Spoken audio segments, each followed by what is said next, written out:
Next up, we are thrilled to invite to the PubTalk stage Scott Mercer, founder and CEO of Outlab Industries, to introduce the next generation of biometric sensors. This company's first-in-class wearable sensor developed at a leading research university goes beyond current consumer wearables by capturing athlete physiological data with remarkable accuracy. Welcome, Scott.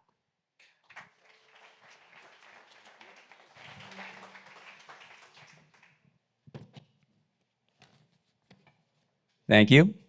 Oh, wow, okay. Hi, my name is Scott Mercer, founder and CEO of Outlab Industries and a former athlete. I'm a two-time national cycling champion and a former U.S. national team member and competed in 2 world championships for my country, the U.S. Before tallying these accomplishments, I was a state medalist in swimming and cross-country running and a state champion in my first passion, soccer. During the pandemic and until recently, I coached youth soccer. This helped me connect my passion for soccer and my vast experience in sports to my 20-year career in technology and data analytics. And leaning into my technology experience while relearning the modern game and investigating the business side, I began to identify unsolved problems and untapped value. Because of this, I founded Outlab Industries. At Outlab, we help top professional soccer teams minimize muscular injury so that players can extend their development and boost their valuations, and so that teams can protect their multi-million-dollar investments, build their brand, and win championships. At Outlab, you may think that player injury here and there results simply in a weekly headache for the coach, such as a change in game plan or a roster change. But did you know that player injury costs teams from the world's top 8 soccer leagues $750 million per year? In the English Premier League alone, player injury costs teams an average of $45 million per year. Muscular injuries, which is the target of Outlab's technology solution, accounts for 70% of those injuries. With this size of a problem, teams need big solutions, but available tools are not keeping pace. Injury rates are rising and costs are escalating, and all the while, teams are struggling to adhere to established financial fair play expenditure rules that are set forth by the leagues. So Outlab's answer to this massive problem, we have created a novel body sensor platform that helps detect muscular abnormalities that indicate injury or pre-injury. Outlab performs EMG or electromyography outside of the lab environment using a novel technology that allows us to draw the sensor network directly on the human skin. Slide, please. Okay, now, this revolutionary method eliminates previous hurdles to the use of EMG in the field. Outlab drawn-on-skin sensors vastly improves durability, eliminates sensor shifting and data noise from the body's sensor interface, and allows for long-term EMG studies over the course of weeks on the same muscular site. It offers limitless, a wide range of customization. And importantly, our sensors solve comfort issues and portability hurdles since we can operate in wireless mode. The underlying technology was invented by a team of researchers at Penn State University. Excuse me.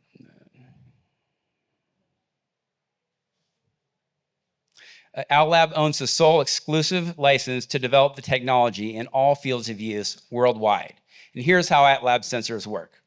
Sports physio personnel employed by a team utilizes a kit provided by Outlab Industries that includes a specialized pen filled with proprietary conductive ink and a stencil set, along with a small data transmission component used for use in wireless mode. The conductive ink is drawn directly onto the athlete's skin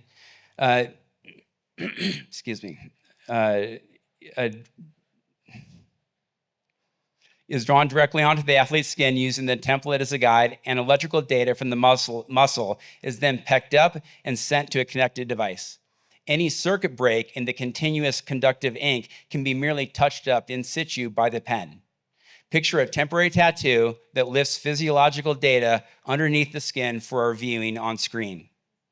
Production, testing, manufacture, and data analytics are supported at this early stage through partnerships with OSU Cascades and Oregon Biosciences Incubator. A little bit more on the business side of the market. In our target market of professional soccer, the problem space of the total cost of muscular injury is broken up into several factors, including lost wages, cost of rehabilitation, the lost player transfer value, and reduced team quality. As a matter of fact, the domino effect compounds the cost of injury in such a meaningful way that Howden's Insurance UK, one of the top insurers in the world, publishes an annual European Football Injury Index to help the market understand that risk. Teams take a combination of preventative actions to manage the business risk of injury. Strategies include specialized training and careful load monitoring, but many of these strategies break down with increased playing time demands put on players as the sport grows and internationalizes. Teams participate in the regular season, but several other competitions occur simultaneously, and many players also play for their national teams. And this translates to multiple periods in the year where players must play 3 times a week at maximum effort with travel. Why is this game exposure so risky? Well, due to the increased load in the last World Cup cycle, injuries increased by 30% in that year. So teams are forced to put players on the knife edge of constant availability and injury risk. So obviously new solutions would be welcome, and technology solutions and adoption is on the rise in sports. While total spend on technology solutions is not published, one premier league team recently inked a $1 million deal with sports tech company PlayerMaker for their gyrometric sensor that's placed on the shoe.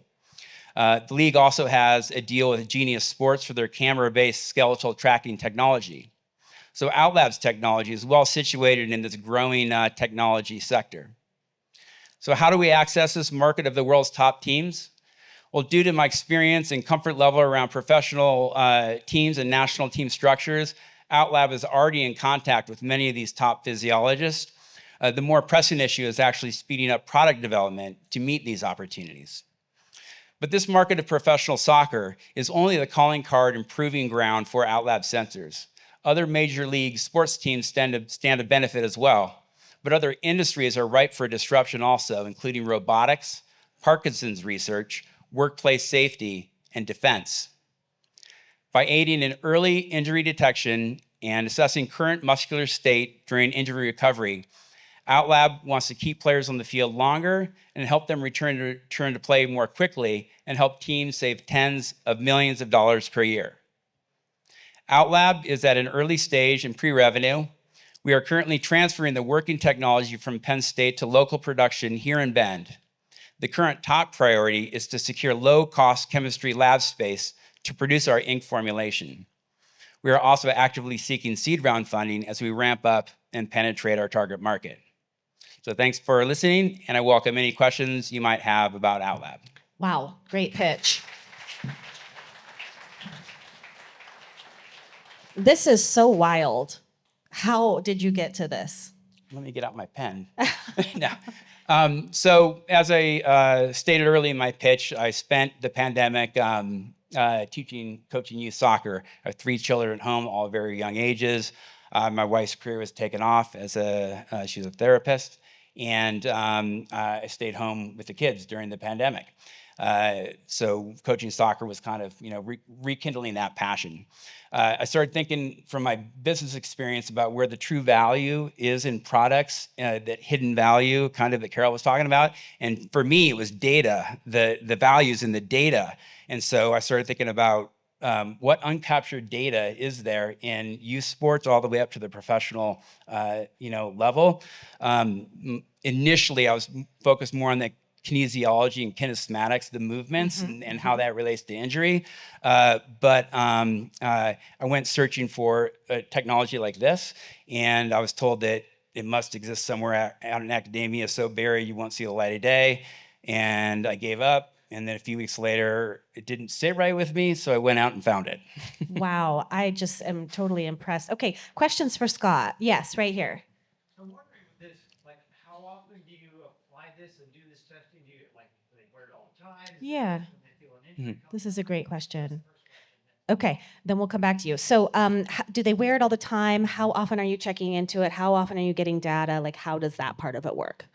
This has been tested in a high perspiration environment up to through a three week time horizon, although 1 week is probably a better way to look at it. And so these are like high level athletes that already have teams of physiologists monitoring their load training, but they know because of that training that there's these risk points. So imagine somebody in high load. A recent example is one of our top soccer players, Christian Pulisic, had to sit out one of his games of the national team because his team over in Europe said this is just going to be too much load, right? And so they're always they're constantly monitoring this load. So the idea is that you utilize this during those gray areas where you're like, gosh, are we really on that knife edge, right? And but we need this person for these big events. We want to monitor this, but also as they're returning to play, there's a huge risk time point where of a week or two where should he play? Should he not play? They're not going to ask him. They're not going to say, hey, you want to play? Because the answer is always going to be yes. You need an independent, objective answer to the question. How incredible. The okay. data. And then you've got a two-parter, and then I'll come here. So the other was just in terms of the application. You're talking about doing this with pen. You mentioned some stencils. Have you looked at other ways of applying it, sort of like stickers, temporary tattoos? Okay. Inkjet, yeah. Okay. So he's just wondering, have you looked at other ways of applying the technology, like temporary tattoos, stickers, that sort of thing, or are you like pretty set on this pen and stencil model? Not set on it. The double-edged sword here is that the stencil's great because it requires less training. You can just go ahead and apply it. You can apply it freehand, and that's what I mean by it's very customizable. So many of the incumbent technologies on the market, it'll be like a flexible printable circuit that you would then paste on the skin, and you can't modify that. Right. And so by tracking how each athlete's muscles are different, so they might have a different contour of that muscle that you're trying to monitor. Although, however, we also have looked at hybridizing this technology with incumbent technologies, such as using like a silicone patch, for instance, where you can print on it. So that works as well, just not quite as effective, but you're right, it may be good in many situations. Or maybe putting it like into clothing, like bike shorts or. Well, that's the competition, and it's not customizable. Not customizable. And you also are limited to the parts of the body that you can put it on. And also, many times in electromyography, you're comparing load imbalances from different parts of your body. So you have to. So the coverage is an issue as well. That's so cool. Okay, right here. So assuming the tech all gets sorted and you're in market, who's going to own the data? The player? Okay, great question. So once you're in business, who's going to own the data? The player, the team?